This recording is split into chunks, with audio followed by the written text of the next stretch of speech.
Hello friends, എല്ലാവർക്കും മറ്റൊരു വീഡിയോയിലേക്ക് ഹാർദമായ സ്വാഗതം. ഇന്ന് ഞാൻ നിങ്ങളെ പരിചയപ്പെടുത്താൻ പോകുന്നത് നമ്മൾ നേരത്തെ ഒരു ബയോഗ്യാസ് പ്ലാന്റിൻ്റെ വീഡിയോ ചെയ്തിട്ടുണ്ടായിരുന്നു. അപ്പോൾ അതിനൊരു പോരാഴിക എന്താണെന്ന് വെച്ചിട്ടുണ്ടെങ്കിൽ അത് ക്ലീൻ ചെയ്യുന്ന വീഡിയോ ആണ് ചെയ്തത്. അതിൻ്റെ മുകളിലത്തെ ആ ഭാഗം ഗ്യാസ് ഫില്ല് ചെയ്യുന്ന ആ ഭാഗം നമ്മൾ ഉയർത്തുന്ന വീഡിയോ നിങ്ങളെ കാണിച്ചു തന്നിട്ടുണ്ടായില്ല. അത് കാരണം നിരവധി ആൾക്കാരാണ് നമ്മളുടെ ഈ വീഡിയോ കണ്ടിട്ട് നമ്മളെ കോൺടാക്റ്റ് ചെയ്യുന്നത്. എങ്ങനെയാണ് ഈ ബയോഗ്യാസിൻ്റെ ഈ മുകളിലത്തെ ഭാഗം ഉയർത്താൻ സാധിക്കുന്നത്, ഏത് വിധത്തിലാണ് ഉയർത്തേണ്ടത് എന്നൊക്കെ ചോദിച്ചിട്ട് നിരവധി പേര് കോൾ ചെയ്തിട്ടുണ്ടായിരുന്നു. അപ്പോൾ ഞാൻ അവർക്ക് വാട്സാപ്പിൽ കൂടെയും അതല്ല ഫോണിൽ കൂടെയും ഒക്കെ ഞാൻ വിശദീകരണം കൊടുത്തിരുന്നു. അപ്പോൾ അതൊന്ന് തീർക്കാൻ വേണ്ടിയിട്ടാണ് ഇന്നത്തെ നമ്മളുടെ ഈ വീഡിയോ. അപ്പോൾ നമ്മുടെ ഇളയച്ചൻ്റെ വീട്ടിൽ ഇതുപോലെ ബയോഗ്യാസ് പ്ലാന്റ് ഉണ്ടായിരുന്നു. അപ്പോൾ അത് ക്ലീൻ ചെയ്തിട്ടുണ്ടായിരുന്നു. അപ്പോൾ അതിൻ്റെ വീഡിയോ ആണ് നമ്മളിന്ന് ഇട്ടിരിക്കുന്നത്. ആദ്യം നമ്മൾ ബയോഗ്യാസ് പ്ലാന്റിൻ്റെ ആ മുകളിലത്തെ ഭാഗം ഉയർത്താൻ വേണ്ടിയിട്ട് ചെയ്തത്, അതിൻ്റെ ആ ഗ്യാസ് പുറത്തോട്ട് വരുന്ന വാൽവുണ്ട്. ആ വാൽവ് നമ്മൾ ഓപ്പൺ ആക്കിയിട്ടേക്കാണ്. കണ്ട, ഇതാണ് നമ്മളുടെ ആ വാൽവ് നമ്മൾ ഓപ്പൺ ആക്കിയിട്ടിരിക്കുന്നു. അതിനുശേഷം നമ്മളുടെ സെൻട്രലായിട്ട് അത് നേരെ നിൽക്കാൻ വേണ്ടിയിട്ട് ഒരു പൈപ്പ് ഉണ്ട്, ഇരുമ്പിൻ്റെ പൈപ്പ്. അതിനൊരു ഹോൾ ഉണ്ടാവും. എല്ലാ ബയോഗ്യാസ് പ്ലാന്റിനും ഉള്ളതാണ്. അതിനൊരു ഹോൾ ഇട്ടുണ്ടാവും. ആ ഹോളിൽ എന്തെങ്കിലും കമ്പിയോ എന്തെങ്കിലും കയറ്റി വെച്ചിട്ട് ഇതുപോലെ കയറിട്ട് ടൈറ്റ് ചെയ്യുക. കയറിട്ടിട്ട് ഇപ്പോൾ ഞാൻ ചെയ്തിരിക്കുന്നത് നേരെ മുകളിൽ നമുക്കൊരു മരമുണ്ട്. ആ മരത്തിൻ്റെ കൊമ്പിലോട്ടാണ് ഇട്ട് കൊടുത്തിരിക്കുന്നത്. എന്നിട്ട് നമ്മൾ അത് വലിച്ച് പതുക്കെ പൊക്കിയാണ് എടുക്കുന്നത്. ഇത് പൊക്കുമ്പോൾ ശ്രദ്ധിക്കേണ്ടത് വളരെ പെട്ടെന്ന് തന്നെ പൊന്തി വരുന്നതല്ല ഇത്.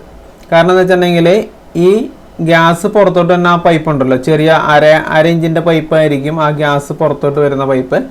ആ പൈപ്പിൻ്റെ ഉള്ളിൽ കൂടി നമ്മളുടെ പുറത്തുള്ള വായു ആ ഗ്യാസ് ഫില്ലാവുന്ന ആ ബ്ലാക്ക് കളറിലെ ഇതിൻ്റെ ഉള്ളിലോട്ട് ഫില്ലാകണം. എങ്കിൽ മാത്രമാണ്, അങ്ങനെ ഫില്ലായി വന്നെങ്കിൽ മാത്രമാണ് നമുക്ക് ഇത് പൊങ്ങി വരാനായിട്ട് സാധിക്കുള്ളൂ. അപ്പോൾ നിങ്ങൾ വളരെ ക്ഷമയോട് കൂടിയിട്ട് തന്നെ വേണം ഇത് ചെയ്യാനായിട്ട്. വളരെ പെട്ടെന്ന് നമുക്ക് പൊക്കിയെടുക്കാനായിട്ട് യാതൊരു കാരണവശാലും സാധിക്കില്ല.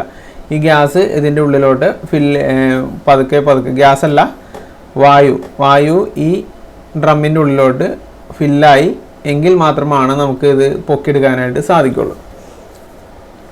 പിന്നെ ചെയ്യേണ്ടതെന്ന് വെച്ചിട്ടുണ്ടെങ്കിൽ നമുക്ക് അതിലോട്ട് പരമാവധി വെള്ളം ഒഴിച്ചു കൊടുക്കണം. ചില വീടുകളിലൊക്കെ നമുക്ക് കാണാം, കുറച്ച് നാളായിട്ട് ഉപയോഗിക്കാണ്ടൊക്കെ കിടക്കുമ്പോൾ തന്നെ അത് ഡ്രൈ ആയിട്ട് ഇരിക്കുകയായിരിക്കും. അപ്പോൾ അത് ആ ഡ്രൈ ആയിട്ട് ഇരുന്നിട്ടുണ്ടെങ്കിൽ നമുക്ക് ഇത് പൊക്കിയെടുക്കാനായിട്ട് ഭയങ്കര ബുദ്ധിമുട്ടായിരിക്കുള്ളൂ. അപ്പോൾ അതിന് വേണ്ടിയിട്ട് നമുക്ക് നമ്മൾ വേസ്റ്റ് മാലിന്യം ഇട്ട് കൊടുക്കുന്ന അതിൽ കൂടി നമുക്ക് വെള്ളം ഒഴിച്ച് ഡൈല്യൂട്ട് ചെയ്ത് എടുക്കേണ്ടതുണ്ട്. എങ്കിലാണ് നമുക്കിത് വളരെ എളുപ്പത്തിൽ നമുക്കിത് പൊക്കിയെടുക്കാനായിട്ട് സാധിക്കുള്ളൂ. സാധാരണഗതിയിൽ നമ്മളുടെ ഈ മോൾ ഭാഗം പൊക്കിയെടുക്കുന്ന പ്രോസസ്സിങ് ഏകദേശം ഒരു 20-30 മിനിറ്റോളം എടുത്തിട്ട് വേണം നമുക്ക് ചെയ്യാനായിട്ട്. കാരണം ഈ ഗ്യാസ് പുറത്തോട്ട് വരുന്ന കുഴലിൽ കൂടി എയർ ഉള്ളിലോട്ട് പ്രവേശിച്ചെങ്കിൽ മാത്രമാണ് നമുക്കിത് വളരെ എളുപ്പത്തിൽ തന്നെ പൊക്കിയെടുക്കാൻ സാധിക്കുള്ളൂ. ഞാനൊരു 3-4-5 വർക്കുകൾ ചെയ്തിട്ടുണ്ട് ഈ ബയോഗ്യാസ് പ്ലാന്റ് ക്ലീനിങ് ആയിട്ട്. നമ്മളുടെ സുഹൃത്തുക്കളുടെയും അല്ലെങ്കിൽ റിലേറ്റീവ്സിൻ്റെയൊക്കെയാണ് ചെയ്തിരിക്കുന്നത്. അതിൽ തന്നെ ഞാൻ ചെയ്തിരിക്കുന്നത് ഇങ്ങനെയൊക്കെ തന്നെയാണ്. നമ്മളുടെ ഇത് പതുക്കെയാണ് നമ്മൾ പൊക്കിയെടുത്തത്.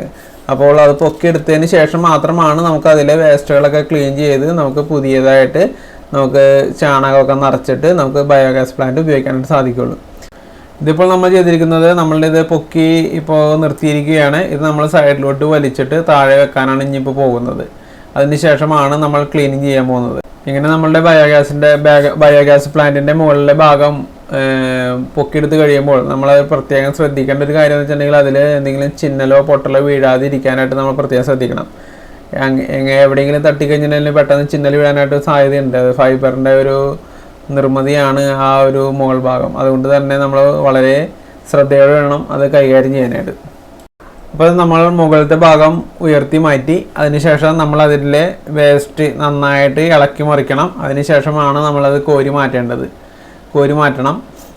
ഏതെങ്കിലും ബക്കറ്റ് എടുത്തിട്ട് നമുക്ക് സൗകര്യപ്രദമായ സ്ഥലത്തോട്ട് നമ്മൾ ഈ വേസ്റ്റിനെ മൊത്തം മാറ്റേണ്ടതുണ്ട്. അപ്പോൾ നിങ്ങൾ ആദ്യമായിട്ടാണ് നമ്മളുടെ യൂട്യൂബ് ചാനൽ കാണുന്നതെങ്കിൽ നമ്മുടെ ചാനലും സബ്സ്ക്രൈബ് ചെയ്തേക്കുക. അതോടൊപ്പം തന്നെ ആ ബെല്ലൈക്കണും നമ്മുടെ ലൈക്കും ഷെയറും ചെയ്ത് കഴിഞ്ഞിട്ടുണ്ടെങ്കിൽ എനിക്കൊരു സന്തോഷമാവുന്നതാണ്. അപ്പോൾ ഇതിലുണ്ടായിരുന്ന വേസ്റ്റ് എന്ന് പറഞ്ഞിട്ടുണ്ടെങ്കിൽ നിറച്ചും പ്ലാസ്റ്റിക് കവറുകൾ മൊത്തം ഇന്നത്തെ ഉണ്ടായിരുന്നു. അതായത് പാലിൻ്റെ കവറ്, അതുപോലെ തന്നെ നമ്മുടെ ക്യാരി ബാഗ് ഉണ്ടല്ലോ, 50 പൈസ അല്ലെങ്കിൽ 1 രൂപയുടെ ക്യാരി ബാഗ്, അത്.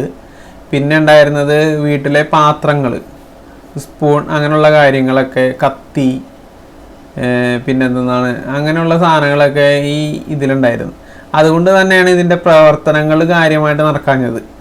പിന്നെ ചിക്കൻ്റെ കാലുകൾ, അങ്ങനെയുള്ള സംഭവങ്ങളൊക്കെ ആയിരുന്നു. ദഹിക്കാത്ത സാധനങ്ങൾ ഇഷ്ടം പോലെ നമ്മളുടെ ഈ ബയോഗ്യാസ് പ്ലാന്റിൻ്റെ ഉള്ളിലുണ്ടായിരുന്നു. അതുകൊണ്ട് തന്നെ കറക്റ്റായിട്ട് നല്ല രീതിയിൽ നമുക്ക് ഗ്യാസ് ഇതിൽ നിന്ന് ലഭിക്കുന്നുണ്ടായില്ല. അത് തന്നെയാണ് ഇത് അഴിച്ച് ക്ലീൻ ചെയ്യാനുള്ള കാരണം എന്ന് പറയുന്നത്. അത് തന്നെയാണ് ഗ്യാസ് നമുക്ക് നേരത്തെ 1.5 മണിക്കൂർ 2 മണിക്കൂറൊക്കെ ഗ്യാസ് നമ്മളിത് ഇൻസ്റ്റാൾ ചെയ്തിരുന്ന സമയത്ത് തന്നെ നമുക്ക് 1.5 മണിക്കൂറും അല്ലെങ്കിൽ 2 മണിക്കൂർ ഗ്യാസൊക്കെ നമുക്ക് ഒരു ദിവസത്തിൽ കിട്ടിക്കൊണ്ടിരുന്നതാണ്.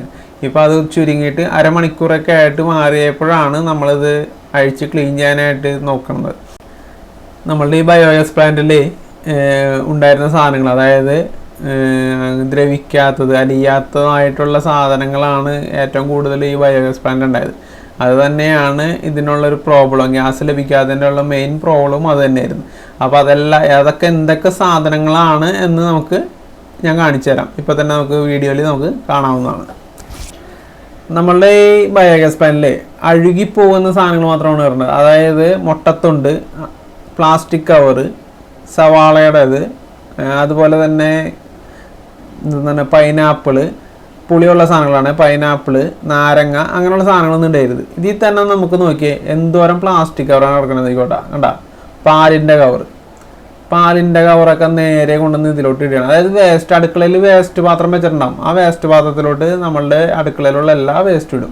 പച്ചക്കറി വേസ്റ്റ് ആയിക്കോട്ടെ, പ്ലാസ്റ്റിക് കവറുകളായിക്കോട്ടെ, മുട്ടത്തൊണ്ടായിക്കോട്ടെ, എന്തെല്ലാ വേസ്റ്റുകളും അതിലോട്ട് ഇടും. നമുക്ക് ബയോഗ്യാസ് പ്ലാന്റിലോട്ട് ഇടാനായിട്ട് പ്രത്യേകം ശ്രദ്ധിക്കേണ്ടത്, ബയോഗ്യാസ് പ്ലാന്റിലോട്ട് ഇടാനായിട്ട് ഒരു വേറെ സെപ്പറേറ്റ് ഒരു പാത്രം വെക്കുക. അതിലോട്ട് വേണം നമ്മളുടെ അടുക്കള മാലിന്യങ്ങളൊക്കെ ഇടാനായിട്ട്. അല്ലാതെ ഇങ്ങനെ പ്ലാസ്റ്റിക് കവർ എല്ലാ സാധനങ്ങളും മിക്സ് ചെയ്തിട്ട് അത് നേരെ കൊണ്ടുവന്നിട്ട് നമ്മുടെ ബയോഗ്യാസ് പ്ലാന്റിലിടാം. വളരെ മോശമായ പ്രവൃത്തിയാണ്. അതുകൊണ്ട് നമ്മൾ ഉദ്ദേശിക്കുന്ന ഒരു ഗ്യാസ്, ഒരു പെർഫോമൻസ് നമ്മളുടെ ബയോഗ്യാസ് പ്ലാന്റിന് തരാൻ സാധിക്കില്ല. വെറുതെ വേസ്റ്റാണ്. ആ സ്ഥലത്ത് കൊണ്ടുപോയിട്ട് നമ്മുടെ ബയോഗ്യാസ് പ്ലാന്റ് വെക്കാന്ന് പറഞ്ഞാൽ വളരെ വേസ്റ്റായിട്ടൊരു സംഭവമാണ്.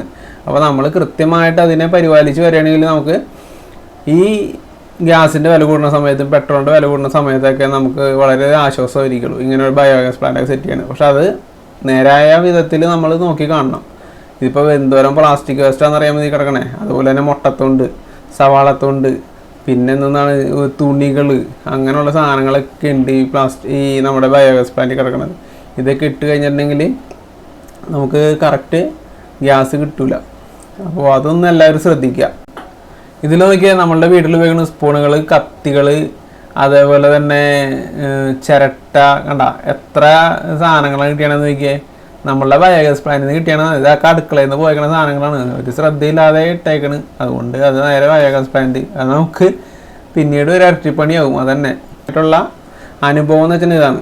നമ്മൾ കറക്റ്റായിട്ട് നോക്കി കണ്ടും ചെയ്ത് കഴിഞ്ഞിട്ടുണ്ടെങ്കിൽ നമുക്ക് നല്ല പോലെ ഒരു ദിവസത്തിൽ 2 മണിക്കൂർ കറക്റ്റായിട്ട് ഇതേപോലത്തെ ഒരു ബയോഗ്യാസ് പ്ലാന്റ് ആണെങ്കിൽ കറക്റ്റ് 2 മണിക്കൂർ കിട്ടാനുള്ള ഗ്യാസ് അത് നമുക്ക് തരും. അത് തന്നെ നമുക്ക് വളരെ ലാഭകരമായൊരു സംഭവമാണ്. അപ്പോൾ കറക്റ്റായിട്ട് നോക്കണം, അത്ര തന്നെ. അപ്പോൾ എല്ലാവർക്കും ഈ വീഡിയോ പ്രയോജനകരമാവുമെന്ന് വിശ്വസിക്കുന്നു. അപ്പോൾ നമ്മളുടെ ബയോഗ്യാസ് പ്ലാന്റ് ക്ലീൻ ചെയ്യണ വീഡിയോ ഉണ്ട്, അത് ഞാൻ ഡിസ്ക്രിപ്ഷനിൽ കൊടുത്തേക്കാം. അതിൻ്റെ ലിങ്ക് കാണാത്തവർ കാണുക. അപ്പോൾ നമ്മളുടെ ചാനൽ ഒരിക്കൽ കൂടി ഞാൻ പറയുകയാണ്, നമ്മളുടെ ചാനൽ സബ്സ്ക്രൈബ് ചെയ്യാത്തവരുണ്ടെങ്കിൽ എന്നെങ്കിലും മനക്കപ്പടി എന്ന യൂട്യൂബ് ചാനൽ സബ്സ്ക്രൈബ് ചെയ്യുക. അതേപോലെ തന്നെ ലൈക്കും ഷെയറും ചെയ്യുക. അപ്പോൾ നമുക്ക് അടുത്ത വീഡിയോയിൽ കാണുന്നവരെ നമസ്കാരം.